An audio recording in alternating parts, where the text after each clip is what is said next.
Miyamoto Musashi did not search for calm. He carved it out of chaos. While others trained for applause or victory, he trained to see clearly when fear arrived uninvited. His focus was not gentle. It was earned through exhaustion, isolation, and relentless contact with reality. He lived in a time where distraction meant death. Every duel carried finality. No retries. No explanations. In that pressure, something rare formed. A mind that did not scatter. A gaze that did not flinch. A presence so complete it unsettled those who stood before him. Modern minds collapse under far less. Notifications fracture attention. Comfort dulls perception. We mistake stimulation for aliveness and wonder why nothing holds us anymore. Musashi would have seen this as weakness, not moral failure, but untrained awareness. His focus was not mystical. It was engineered. Built through rules that removed excess. Through habits that sharpened perception instead of numbing it. Through a refusal to negotiate with his lower impulses. This is not a story about swords. It is about how a human nervous system can be conditioned to remain steady while the world shakes. How attention becomes a weapon when it is no longer divided. Somewhere beneath your noise, that capacity still exists, waiting to be disturbed. Chapter 1: The Awakening. Musashi did not awaken to discipline through inspiration. He awakened through repetition of loss, hunger, and long silence. As a child, his life carried no softness. Violence arrived early, not as drama but as environment. The world did not ask if he was ready. It simply demanded attention. In his early years, his mind was not yet exceptional. It wandered like any other. Fear surged. Doubt intruded. His hands shook before combat. But unlike others, he did not interpret this instability as a flaw to escape. He stayed with it. He observed how his thoughts scattered when danger approached. He noticed how the body betrayed the mind before the blade ever moved. Each duel became a mirror. Not of skill, but of inner fragmentation. When he lost clarity, he lost ground. When his attention slipped, openings appeared. Slowly, a realization formed. Technique mattered less than the state of mind that executed it. Strength failed when perception fractured. This was the beginning of awakening. Not enlightenment, but recognition. Recognition that the true enemy was internal noise. Anticipation. Self-image. The desire to survive with dignity rather than awareness.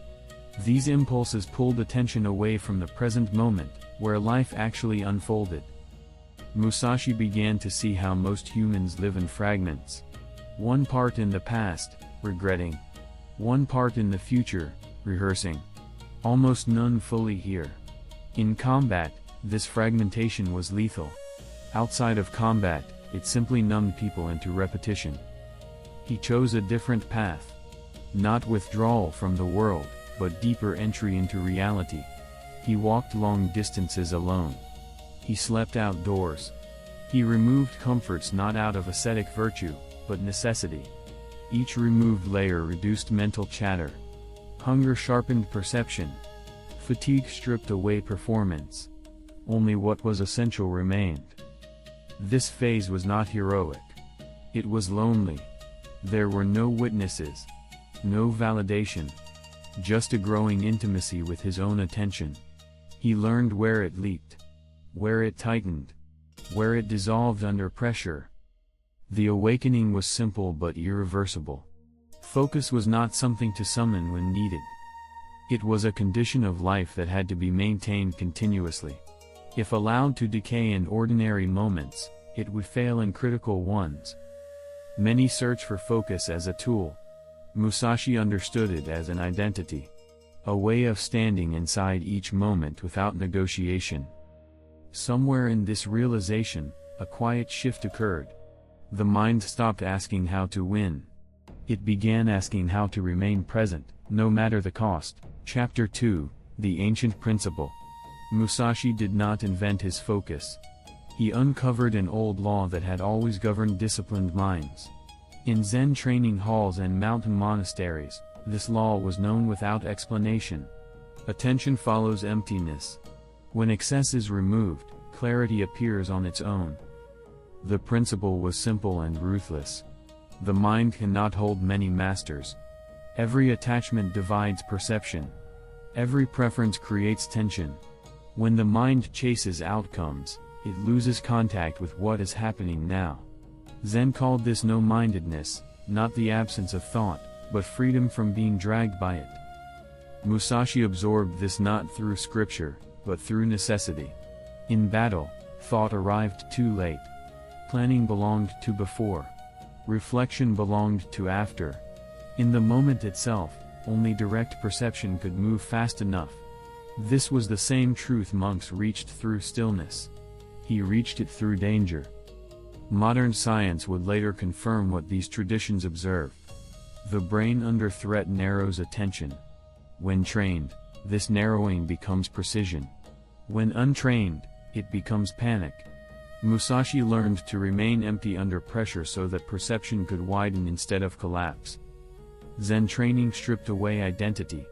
No rank. No praise. No personal story.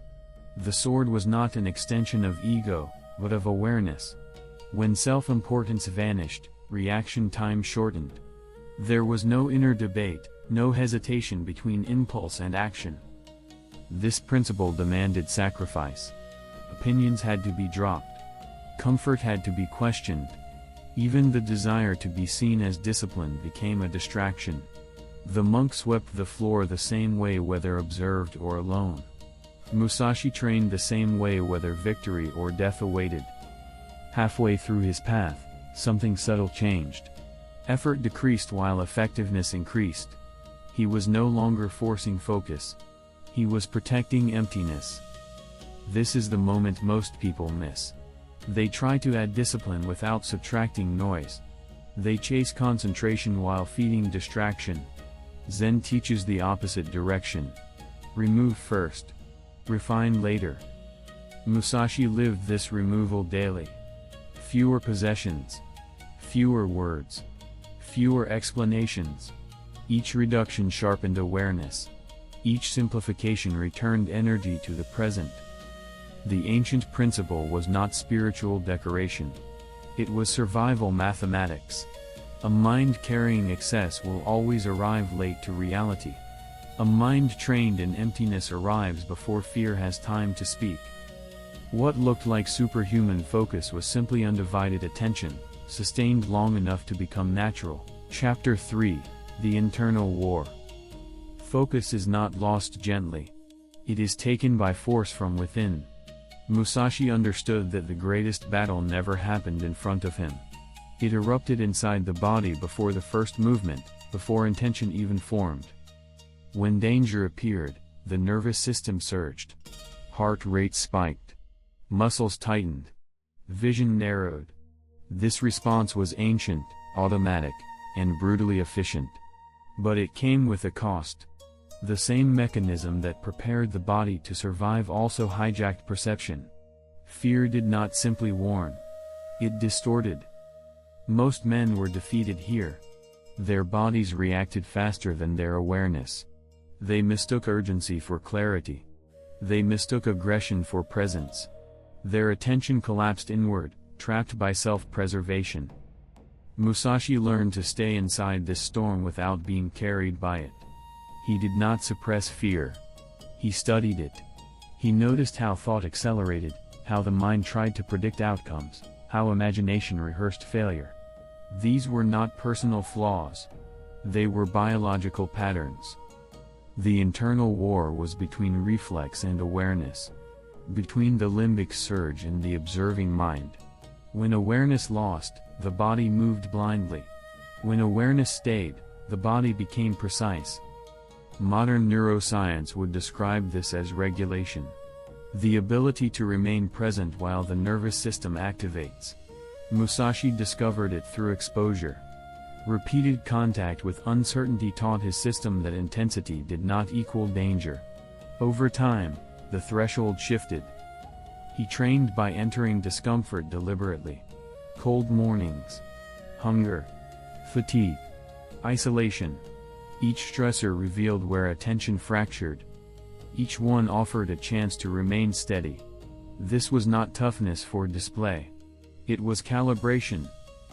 Slowly, his body learned a new association. Pressure no longer meant panic. It meant clarity. The nervous system still activated, but awareness stayed online. Vision widened instead of narrowing.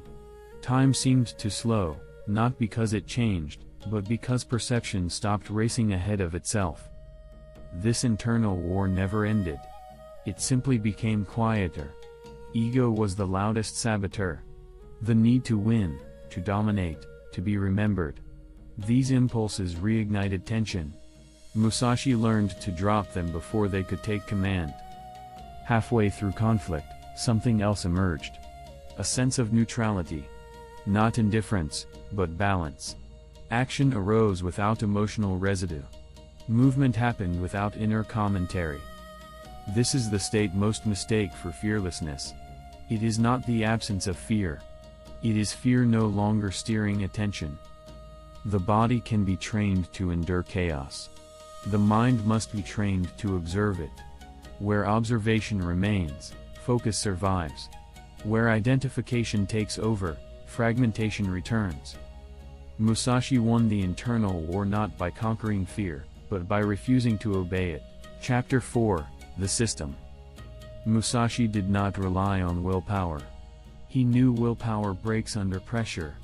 What he built instead was a system that removed choice. Focus was no longer a decision made in the moment.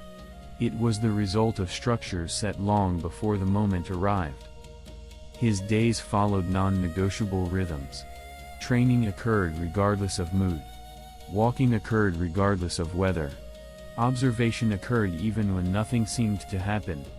By eliminating internal debate, he preserved mental energy. The mind that argues with itself cannot see clearly. This system was not complicated. Complexity invites loopholes. Musashi reduced everything to essentials. Eat enough to sustain the body, not enough to dull it. Sleep where the body rests, not where it sinks. Train movements until they no longer require instruction. Repetition was the core. Not repetition for mastery alone, but repetition for identity. When actions repeat without emotional charge, they stop feeling optional. The body begins to move before the mind interferes. This is where focus stabilizes. He also imposed constraints. Limited possessions. Limited social contact. Limited speech. Each constraint removed a channel of distraction. Modern minds assume freedom creates focus. Musashi understood the opposite. Constraint concentrates energy. Silence played a critical role. Silence exposed restlessness. Without noise, the mind revealed its habits. Impatience. Fantasy. Self-narrative. He did not try to fix these immediately. He let them surface until they lost power through familiarity. The system extended into combat. He trained with uneven conditions. Poor footing. Bad light. Fatigue. These were not obstacles. They were part of the design.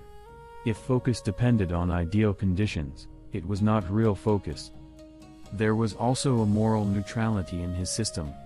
He did not label days as good or bad. Progress was measured by adherence, not outcome. Victory and failure were treated the same. Data, not identity. At a certain point, discipline stopped feeling restrictive. It became spacious. With fewer decisions, awareness expanded. With fewer attachments, perception sharpened. Midway through this realization, something settled quietly. Focus was no longer something he chased. It arrived automatically when the system was respected. Most people try to build focus on top of chaos. Musashi dismantled chaos first. What remained did not need motivation. The system did not make him superhuman. It removed what made humans unreliable. Chapter 5, Practice Without Gaps. Musashi understood a danger greater than inconsistency. He feared the gap. The silent space where practice stopped, identity loosened, and the old mind quietly returned. He knew that discipline does not collapse dramatically. It erodes in ordinary moments. Practice without gaps meant removing the idea of special days. There was no distinction between training days and rest days in the mind. Every day carried the same demand for presence. Even rest was practiced with awareness. Even walking was training. He rejected the illusion of perfection. Some days the body was slow. Some days the mind wandered. He did not correct this with punishment or force. He corrected it with continuation. Missed intensity was acceptable. Missed practice was not. This approach protected him from the most common failure: all or nothing thinking. Many train hard, then disappear. Musashi trained steadily, then continued. The nervous system adapts to continuity, not bursts of effort. He practiced under fatigue deliberately. When attention thinned, he stayed. When boredom appeared, he observed it. These states were not obstacles. They were thresholds. Beyond them, a deeper steadiness emerged. He also practiced in trivial moments. Eating, cleaning, waiting. Each moment was an opportunity to notice distraction and return without drama. Focus was no longer reserved for combat or training. It became a baseline state. This is where identity quietly shifted. He was no longer someone who practiced discipline. He was someone who lived without gaps. The mind stopped negotiating because there was nothing to negotiate. Most people fail here because nothing feels dramatic. No breakthrough. No reward. Just quiet continuity. Musashi trusted this quiet more than inspiration. Over time, the cost of distraction increased. Not because he forced it, but because his nervous system preferred coherence. Fragmentation felt uncomfortable. Presence felt natural. This is the hidden threshold. When discipline becomes easier than indulgence. When focus requires less effort than distraction. This cannot be rushed. It can only be maintained. Something subtle happened in this maintenance. The fear of losing focus disappeared. Because there was nothing to lose. Focus was no longer a peak state. It was the ground. This is where most paths break. Not from difficulty, but from boredom. Musashi walked through boredom without naming it. And in that continuity, attention stopped being fragile. Chapter 6, Identity Collapse. There comes a point on every disciplined path where improvement stops being the threat. Comfort becomes the danger. For Musashi, this was the most unstable terrain. Skill had accumulated. Reputation followed him even when he avoided it. Victory became familiar. This familiarity began to erode the edge. Identity is subtle. It forms quietly around success. The swordsman. The undefeated. The disciplined one. Musashi sensed this shift before it announced itself. He noticed a slight tightening before encounters. A trace of expectation. A desire to confirm who he already was. This was unacceptable. The old identity had to break, or focus would rot into performance. He deliberately dismantled the image others held of him and the one he had begun to hold himself. He arrived late to duels. He dressed plainly. He fought unconventionally. Not for strategy alone, but to prevent the self from settling. This collapse was internal. The part of him that wanted certainty had to die. The part that relied on patterns had to be disturbed. Even mastery became an obstacle if it replaced presence. Psychologically, this is where most people regress. The mind clings to what worked before. The nervous system seeks predictability. Musashi did the opposite. He reintroduced instability to keep perception alive. He allowed himself to feel unprepared again. Awkward. Uncertain. These states forced attention back into the moment. Focus sharpened not because he was confident, but because he was exposed. Identity collapse is not dramatic. It feels like losing ground. Like becoming less than you were. In truth, it is subtraction. The removal of a self that no longer serves reality. Halfway through this collapse, something clarified. Focus does not belong to a person. It belongs to a condition. When identity loosens, attention returns. This is where discipline matures. No longer reinforcing who you are, but dissolving who you think you are. What remains is responsiveness without pride. Many seek growth. Few are willing to unmake themselves. Musashi chose unmaking over comfort. Again, Chapter 7, Transformation. What emerged after collapse was not a stronger self, but a quieter one. Musashi no longer strained to maintain focus. There was nothing left to protect. No image to defend. No outcome to secure. Attention flowed freely because it was unowned. In this state, action arose cleanly. Movement preceded thought without becoming reckless.